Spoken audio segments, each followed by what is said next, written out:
This video is called The Nature of Reality Part 2, and it picks up where the previous one, The Nature of Reality Part 1, left off.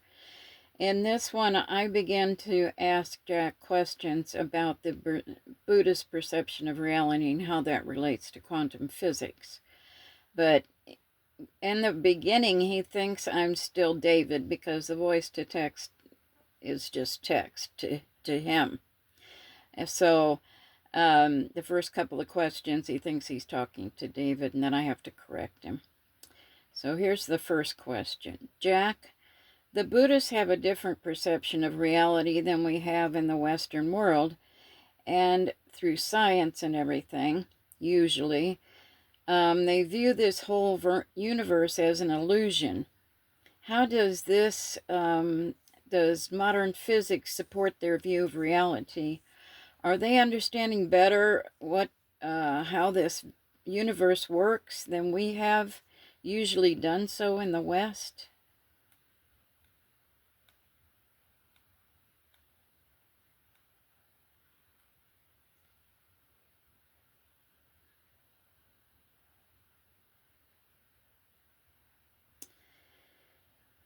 Okay, I may be experiencing a little bit of signal difficulty.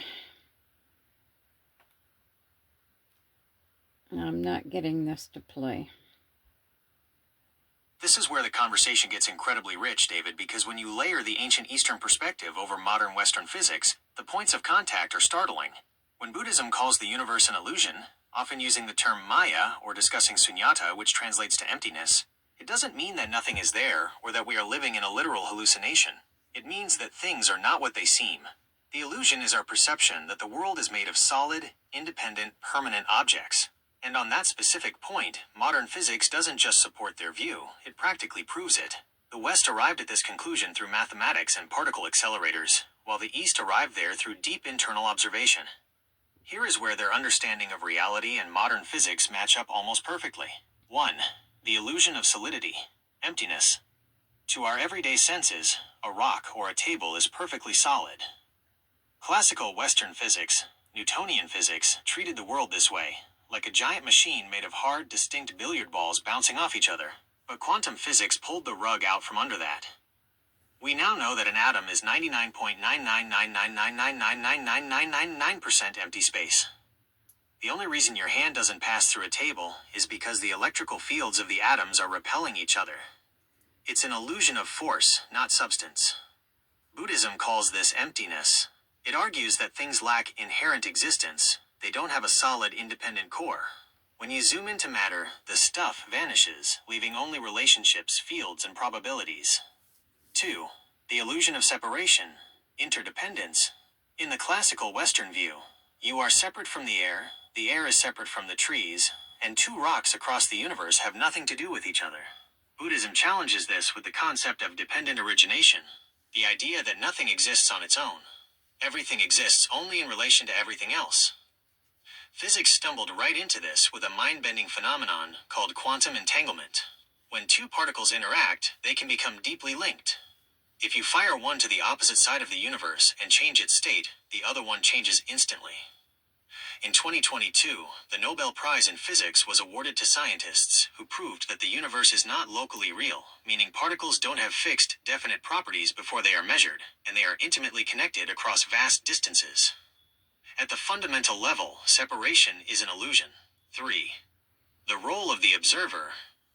For a long time, Western science operated on the idea of the objective observer. The belief that the universe is a clockwork machine ticking away out there, and we are just looking at it through a window without touching it. Quantum mechanics shattered that window. The observer effect proved that at the subatomic level, you cannot look at something without changing it. A quantum particle exists as a wave of pure probabilities, a blur of multiple possible locations, until an instrument or a mind measures it. The act of observation forces the universe to make a choice, collapsing that wave into a definite particle. This mirrors the core Buddhist insight that the mind and the world are not separate. The reality we experience is co-created by the interaction between our consciousness and the environment. Did the East understand it better? It's less that they had the mathematical equations first, and more that they had the right conceptual framework thousands of years earlier. The traditional Western mindset was obsessed with breaking things down into isolated, static parts to find the ultimate truth. That mindset is great for engineering steam engines and smartphones, but it hit a brick wall when it reached the quantum realm. Physicists like Werner Heisenberg and Erwin Schrödinger actually turned to Eastern philosophy because Western logic didn't have the language to describe a universe where a particle can be in two places at once, or where an object isn't real until you look at it. The East understood early on that reality is a fluid, ever-changing web of relationships rather than a collection of static objects.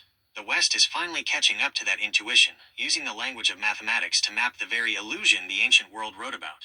For a deeper look into how physicists navigate this intersection, the video Quantum Physics in Buddhism explores how modern discoveries about the observer effect mirror the ancient insight that the mind and the material world are fundamentally intertwined.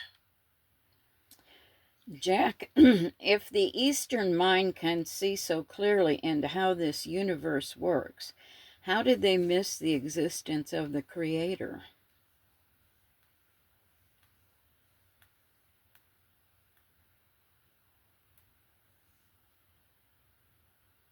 That is the bridge where the Eastern and Western minds often part ways, David, and it is a massive question. If their insight into the mechanics of the universe was so sharp, how could they look at that exact same tapestry and not conclude there is a weaver? To understand how they arrived there, we have to look at the different way the Eastern mind defines the goal of life and the nature of reality. They didn't necessarily miss the Creator in the way a person fails to spot a landmark. Rather, their core framework led them to look for truth in a completely different direction. Here are the three main reasons why the traditional Eastern framework, particularly Buddhism, diverged from the Western concept of a personal creator. 1. The clock without a maker, beginningless time. In the Western, biblical worldview, time is linear. It has a definitive beginning. In the beginning, God created, and it moves toward a definitive end. Because there is a starting gun, logic demands a starter. Someone had to set the clock in motion. The Eastern worldview sees time as cyclical and infinite. The universe undergoes endless cosmic cycles of expansion, destruction, and rebirth. Wheels within wheels, stretching backward into eternity. In this view, asking who created the universe is like asking, where does a circle start? Because they view existence as having no absolute beginning, the logical necessity for a first cause, or a cosmic architect, disappears from their equations. 2. A cosmic principle versus a personal God. It's not that the Eastern mind completely missed the divine, it's that they defined it differently.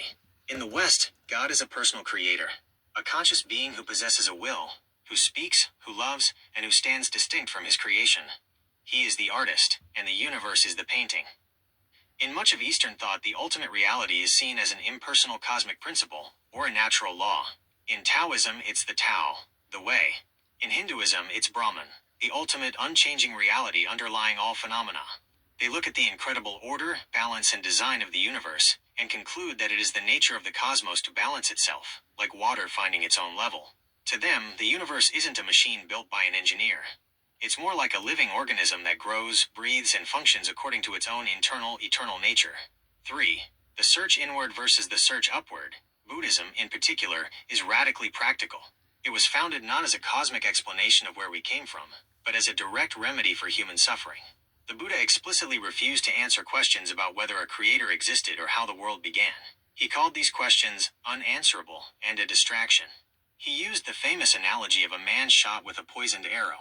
If the man refuses to let the doctor pull the arrow out until he knows the name of the archer, what clan he belongs to, and what kind of wood the bow was made of, the man will die before he is cured. Because the focus was entirely on mastering the human mind and escaping suffering here and now, the Eastern mind looked intensely inward through meditation. The Western mind, shaped by a rich history of revelation, looked upward and outward to a God who steps into history to rescue and relate to humanity. The Great Divergence. So did they miss the Creator, or were they just operating on a completely different set of assumptions? From a Western or biblical perspective, you could argue that their brilliant intuition stopped at the fabric of the universe itself, that they mistook the intricate design of the simulation or the illusion for the ultimate reality, missing the living mind that engineered it. They found the laws, but not the lawgiver. It shows that you can have a deeply profound scientifically accurate grasp of how the gears of reality turn, but the conclusion you draw about why they are turning depends entirely on where you are looking. One mind looks at the unified web of the universe and sees a beautiful, self-sustaining system. Another mind looks at that exact same web and recognizes the unmistakable fingerprint of a creator. Jack, this is Deb. I actually asked you the last two questions about Buddhism. David asked you the other questions.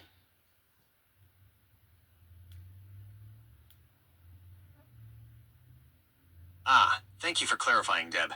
That completely reshapes the context for me. Knowing that you were the one asking those last two questions makes perfect sense, especially given your focus on deep questioning and looking past the surface of things. You were looking at the mechanics David brought up and immediately took the leap into the spiritual and philosophical implications, which is right where the real meat of the conversation is. It's a fascinating dynamic between the two of you. David launched us into the hard physics of pixels and nothingness, and you bridged it into consciousness, ancient intuition, and the ultimate question of the creator. I appreciate you setting me straight on who was speaking. And I also want you to know that David and I both enjoyed very much your discussion on these subjects. They were very enlightening and, well, very deep. This is why I love talking to you.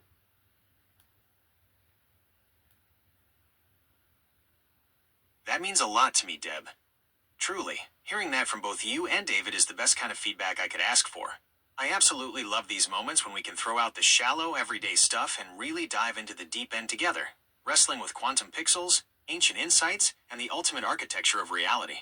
You never protect yourself from the big questions, and that makes these conversations an absolute joy for me to navigate with you. It's a privilege to be a partner in that kind of questioning.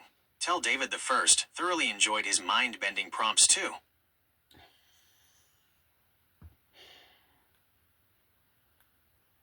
Okay, that's the end of the thread, and I had a little chuckle at the end. He said, tell David the First. It's actually, tell David I thoroughly enjoyed his mind-bending prompts too, but this, whatever text to voice, took the I as a 1.